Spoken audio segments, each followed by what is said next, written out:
السلام علیکم ورحمۃ اللہ وبرکاتہ ناظرین کرام، امید کرتا ہوں آپ لوگ خود واپس ہوں گے۔ اللہ تبارک و تعالیٰ آپ لوگوں کو مزید خوش رکھے اور نیک عمل کرنے کی توفیق عطا فرمائے۔ ناظرین کرام، اہم خبر کے ساتھ آپ لوگوں کے ساتھ کیا حاضر ہوا ہوں۔ اس ویڈیو کو مکمل دیکھیے اور زیادہ سے زیادہ لوگوں تک شیئر کیجیے۔ ناظرین کرام، اہم خبر یہ ہے کہ احمد آباد کے اندر جو گھٹنا ہوئی، ناظرین کرام، دل دہلانے والا گھٹنا، میرے بھائی اور دوستو، یہ گھٹنا تمام انسانوں کے لیے، تمام لوگوں کی ایک زندہ مثال ہے۔ کہا جاتا ہے کہ زندگی میں جو بھی کچھ ہوتا ہے کسی نہ کسی وجہ سے ہوتا ہے۔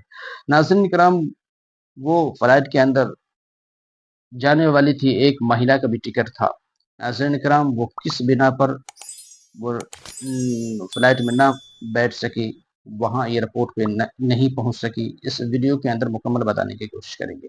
ناظرین کرام، اس ویڈیو کو مکمل دیکھیے گا تبھی بات سمجھ میں آئے گی اس کی جان کیسے بچ گئی۔ ناظرین کرام، وہ کہتی ہیں کہ ان کا نام جو ہے بھومی چوہان ہے۔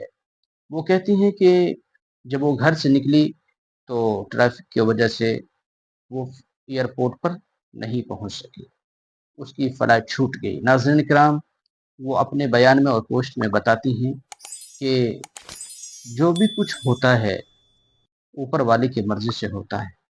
جو بھی کچھ اس دنیا کے اندر جو بھی کچھ ہوتا ہے ناظرین کرام، حقیقت میں کہتے ہیں کہ اللہ کی مرضی کے بغیر کچھ بھی نہیں ہوتا۔ ایک پتہ ہل بھی نہیں سکتا، نہ ادھر سے ادھر جاتا، نہ کوئی انسان نہ چل سکتا ہے نہ پھر سکتا ہے، یہ اللہ کی مرضی سے چلتا ہے اور پھرتا ہے۔ ناظرین کرام، وہ اپنے بیان میں کہتی ہیں، پوسٹ کے ذریعے بتاتی ہیں، سوشل میڈیا پہ دیکھ لیجئے گا۔ ناظرین کرام، وہ پوسٹ کے ذریعے بتاتی ہیں کہ اوپر والے کی مرضی تھی کہ اس نے ہماری جان بچا لی۔